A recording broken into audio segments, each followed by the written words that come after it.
Hello दोस्तों, welcome back to YouTube channel IT classes. दोस्तों यहाँ पर बात करेंगे आज गणित की, यानी गणित में भी एक स्पेशल सीरीज की। यहाँ पर दोस्तों आप अगर गणित में कमजोर हैं या आपके गणित में नंबर कम आते हैं तो उसके लिए मैंने एक बहुत ही अच्छा एक कंसेप्ट, एक तरीका मैं अभी आपको जिसमें इसी वीडियो में दिखाऊंगा लाइव। कैसा तरीका है वो, थोड़ा सा वेट करिएगा, वीडियो को लास्ट तक देखिएगा। रीजन ये है कि एक वीडियो देखिएगा, इससे आपको पता चल जाएगा कि आपको हमारे साथ जुड़ना है या नहीं, क्योंकि अगर आप नहीं जुड़े और कुछ अच्छी चीजें हुई तो आप उससे वंचित रह जाएंगे। और अगर आपने वीडियो पूरा देखा तो आप ये एक वीडियो सिर्फ लगभग 10 मिनट का वीडियो है, इस वीडियो को देख करके आप अपना आगे का रास्ता तय कर सकते हैं या डिसाइड कर सकते हैं कि चलना है या नहीं चलना है। दोस्तों हो सकता है कि ये जो मैं आपको सीरीज कराऊंगा वो मैथ की होगी, अभी बाकी के सारे सब्जेक्ट की कराऊंगा। जैसा कि आप देख रहे हैं, कोविड-19 महामारी के दौरान ज्यादातर परीक्षाएं पोस्टपोन हो चुकी हैं। ठीक है, तो वो परीक्षाएं जब होंगी तो आपको एक अपना अच्छा रूप लेकर उस परीक्षा में बैठना होगा, यानी एक कंप्लीट तैयारी के साथ बैठना होगा।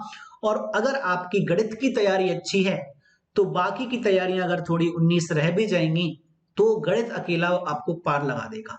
यहां पर मैं सिर्फ क्वालिफाई की बात नहीं करता हूं, मैं सिलेक्ट की बात करता हूं। अगर आपको सिलेक्शन लेना है तो आपको गणित में अच्छे नंबर लाने होंगे। हाँ, ऐसा भी हो सकता है कि आप गणित में कमजोर हैं तो एवरेज पे आ जाएंगे, बाकी सब्जेक्ट अगर आपके अच्छे तो आप एकदम सिलेक्ट हो जाएंगे।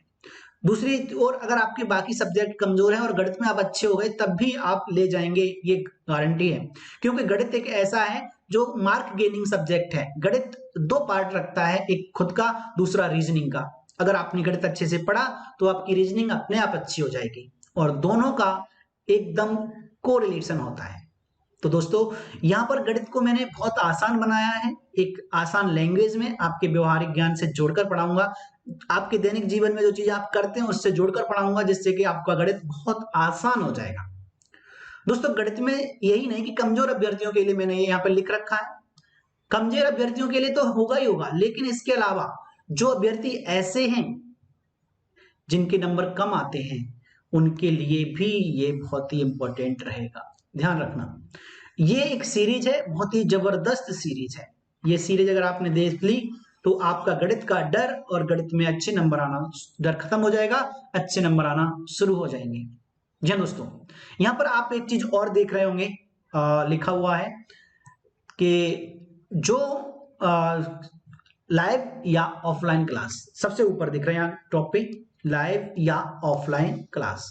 यहां पर थोड़ा सा इन दोनों में अंतर है। ये लाइव का मतलब क्या है और ऑफलाइन क्लास का मतलब क्या है, इसको एक बार समझ लीजिएगा। लाइव का मतलब है अगर आप लाइव 8 से 9 फ्री हैं, टाइम 8 से 9 मॉर्निंग में एएम, 8 AM टू 9 AM, लगभग 1 घंटे, ये एक से ज्यादा भी हो सकती है। ठीक है, ये डिपेंड करेगा आप लोगों के इंटरेस्ट पे। ठीक है, दूसरी चीज दो तरह से होगी, एक ऑफलाइन क्लास। ऑफलाइन का मतलब ये होगा कि हम ऑनलाइन नहीं रहेंगे, लेकिन हम वीडियो बना के आपके लिए कंप्लीट कोर्स की डाल देंगे जिससे आप देख सकेंगे। लेकिन दोनों में एक अंतर रहेगा, जो ऑफलाइन क्लास होगी वो आप जब देखेंगे तो आप कमेंट करके जो पूछेंगे उसका रिप्लाई एकदम तुरंत नहीं मिल पाएगा। लेकिन जो आप लाइव क्लास जो 8 से 9 चलेगी, इसका आप तुरंत देखेंगे और चैट में आप पूछ सकेंगे, कोई चीज समझ में नहीं आती है तो उसका सॉल्यूशन तुरंत आपको मिल जाएगा। तो दोस्तों यही चीजें आपको बहुत ही अच्छे से समझनी है ऑफलाइन क्लास और लाइव क्लास में। अगर आप कमेंट करके हमें बताएंगे कि लाइव क्लास कंटिन्यू करूं तो मैं 21 तारीख से लाइव क्लास कंटिन्यू कर रहा हूं। ठीक है, कितनी से?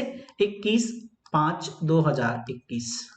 ठीक है, यानी 21 मई से। दूसरी चीज, लाइव क्लास में थोड़ा सा ये भी रहेगा कि लाइव क्लास के टाइम हम जो भी कराया करेंगे उसको ग्रुप पर बना करके उसी टाइप के क्वेश्चन आपके लिए प्रैक्टिस के लिए रहेंगे। उसके बाद प्रैक्टिस के क्वेश्चन के अलावा भी हम एग्जाम में पूछे गए क्वेश्चन भी लेंगे। उसके अलावा आपको नोट्स प्रोवाइड कराएंगे। ठीक है, इसके लिए ग्रुप बनाएंगे और ग्रुप पर आपको ज्वाइन कराएंगे वहीं पे। और लाइव क्लास में अगर आप लेना चाहते हैं और ग्रुप फॉर्मेट कराना चाहते हैं और अपनी अच्छी स्टडी करना चाहते हैं, ठीक है, तो इसके लिए आपको क्या करना है, इसकी पूरी जानकारी लेनी होगी और इसकी जानकारी आपको मिलेगी पूरी 8532951920 8532951920 इस पर आप व्हाट्सएप करके इसकी संपूर्ण जानकारी ले सकते हैं।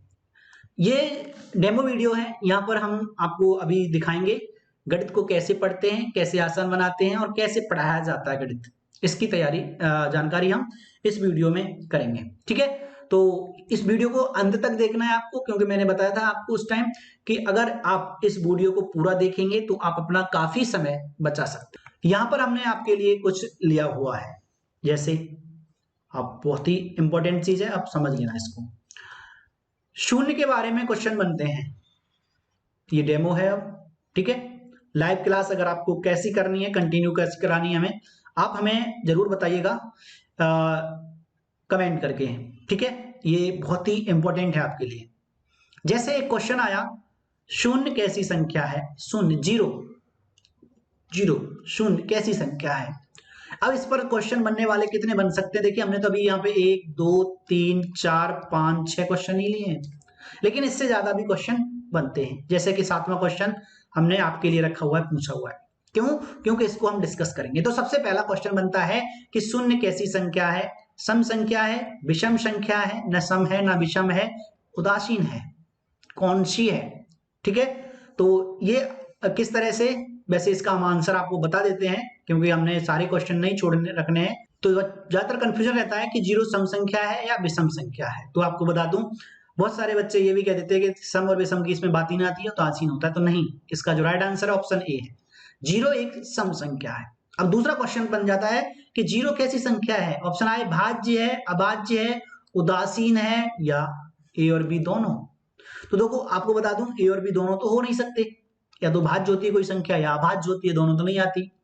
यानी ए और बी दोनों खत्म हो गए, भाज्य भी नहीं होती है और अभाज्य भी नहीं होती है। तो ये कैसी होती है? ऑप्शन सी उदासीन। क्यों होती है इसकी चर्चा हम जब हम अपना स्टडी शुरू करेंगे तब बताएंगे। तो क्वेश्चन हम यहाँ पर बताना चाह रहे हैं कि किस तरह से, अभी हम कुछ क्वेश्चन लेंगे, तरीका भी बताएंगे। अभी सिर्फ हम ये बता रहे हैं कि कैसे क्वेश्चन आपको तैयार रखने हैं। जैसे जीरो पूर्णांक है, सम है, पूर्ण संख्या है, ये सभी है।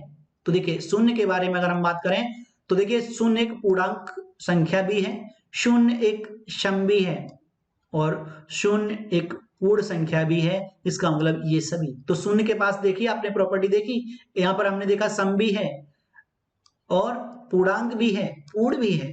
तो इसका मतलब ये शून्य उदासीन पूर्णांक होता है, एक सम पूर्णांक, विषम पूर्णांक भी होते हैं, यानी सकारात्मक और नकारात्मक के में चला जाता है। धनात्मक पूर्णांक, ऋणात्मक पूर्णांक और उदासीन पूर्णांक, इसकी चर्चा करेंगे हम। आपने देखा होगा एक नंबर लाइन बना देते हैं। देखिए यहाँ पर ये लाइन है, ये नंबर लाइन है, यहाँ पे जीरो है, यहाँ पर संख्याएं माइनस की है, -1 -2 -3, इधर का है +1 +2 +3 है, और डॉट डॉट डॉट इनफाइनाइट, और इधर भी इनफाइनाइट। तो ये जो नेगेटिव हैं ये ऋणात्मक पूर्णांक हैं, ये धनात्मक पूर्णांक हैं, और ये उदासीन पूर्णांक हैं, ठीक है। तो यहाँ पर यह आंसर हो जाएगा इसका ये सभी। और उसके बाद जीरो कैसा है? पूर्णांक तो है, उसके बाद परमेय है, अपरमेय है, ये दोनों हैं, या नन ऑफ दीस। दोस्तों आपको बता दूं, जीरो एक परमेय संख्या है, क्योंकि किसी के अपॉन में 1 लिख देंगे तो इसका मान कितना रहेगा? जीरो ही रहेगा। इसका मतलब क्या हुआ? ये एक मान लिख सकते हैं इसे इस फॉर्म में, तो ये फॉर्म बन गई P/Q, तो इसलिए ये बिल्कुल सही है। अब आता है जीरो एक चर संख्या है, अचर है, उदासीन है। देखिए जीरो पे कितने क्वेश्चन बन गए। तो जीरो जो संख्या है वो एक कैसी संख्या, आप खुद आंसर करके बता सकते हैं। अगर आप जिनमें से कितने क्वेश्चनों के आंसर जाते हैं तो कमेंट करके पहले इनके आंसर देने की कोशिश करिए कि आप कितने सही कर सकते हैं। तो मैं आपको बता दूं, यहाँ पर जीरो एक अचर संख्या है, क्योंकि संख्याएं सारी अचर होती हैं। 3 4 5 7 9 2000 5000 4000 जो भी लिखेंगे आप, 312 5409, ये सब अचर होती हैं, ठीक है।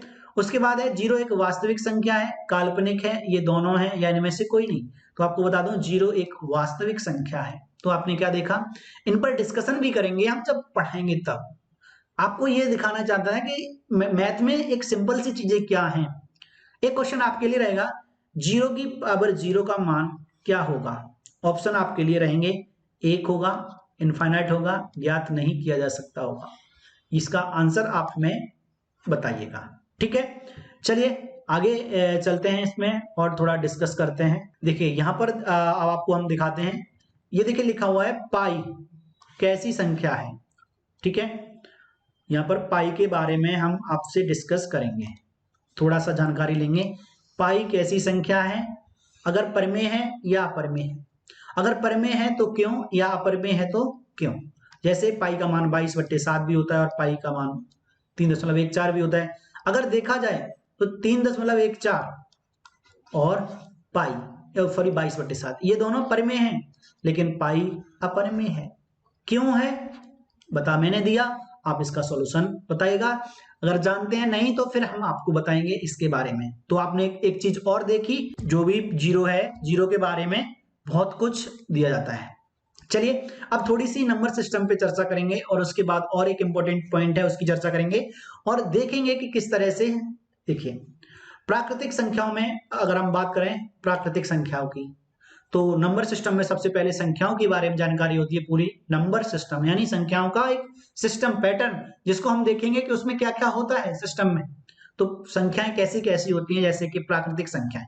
अब आप कहेंगे कि प्राकृतिक संख्याएं, आप एक बार सोच भी सकते हैं कि प्राकृतिक संख्याएं हैं तो ये कौन सी संख्याएं होंगी। जैसे कि एग्जांपल में आप यहां से देख सकते हैं, तो यही नोट्स के रूप में आपको मिल जाएगा पीडीएफ। एक से लेकर प्रारंभ होकर के अनंत तक की सभी संख्याएं प्राकृतिक संख्या कहलाती है। उदाहरण के लिए 1 2 3 4 डॉट डॉट डॉट इनफाइनाइट। अब इसे समझेंगे कैसे। देखिए प्राकृतिक मतलब प्रकृति में व्याप्त है, तो प्रकृति में व्याप्त का मतलब है जिन चीजों को हम देख सकते हैं। अब अगर हम कोई चीज को देख सकते हैं तो वो कितने रूपों में हो सकती है। जैसे हमने ये बनाया, कितने हैं 1, कितने हो गए 2, कितने हो गए 3। इस तरह से हम फॉर्मेट कर रहे हैं, तो इस तरह से ये देखिए, इनको आप काउंट कर सकते हैं, है ना, काउंट कर सकते हैं कितने हैं। अगर आपने काउंट कर लिए बता दिया तो ये प्राकृतिक है, और नहीं बता पाया तो वो प्राकृतिक नहीं है। इसका मतलब कोई एक संख्या होगी, 1 होगा 2 होगा 3 होगा, सर्किल कितने होंगे, कोई तो होंगे। तो इसका मतलब ये हुआ कि जो प्राकृतिक संख्याएं हैं वो एक काउंटिंग होती है जिसे हम कर सकें। हमारे पास कुछ होना चाहिए और जितना भी होगा वो प्राकृतिक है। ठीक है, तो 1 से लेकर के, क्योंकि इसमें जीरो नहीं आ सकता, क्योंकि जीरो कुछ होता ही नहीं है, और कुछ होता नहीं है तो वो प्राकृतिक में आएगा ही नहीं, प्राकृतिक में कुछ होगा वो। जैसे फिर हमने क्या किया, हमने देखा कि संख्याएं और भी हैं, 1 2 3 4 5 इनफाइनाइट के अलावा, जैसे जीरो भी है, तो जीरो को शामिल किया गया प्राकृतिक संख्याएं। कहां से, 1 से लेकर के देखिए इनफाइनाइट तक की प्राकृतिक संख्याएं, इनमें एक जीरो और शामिल किया गया, तो हमारी सभी संख्याएं आ जाती हैं, प्राकृतिक भी आ गई और इसके अलावा भी जीरो बच गई, वो भी आ गई। तो ये होगी पूर्ण संख्याएं। पूर्ण मतलब पूरी, और पूरी कौन सी होगी, प्राकृतिक के अलावा एक जीरो छूट गया उसे शामिल कर दो उसमें, तो वो पूरी हो गई।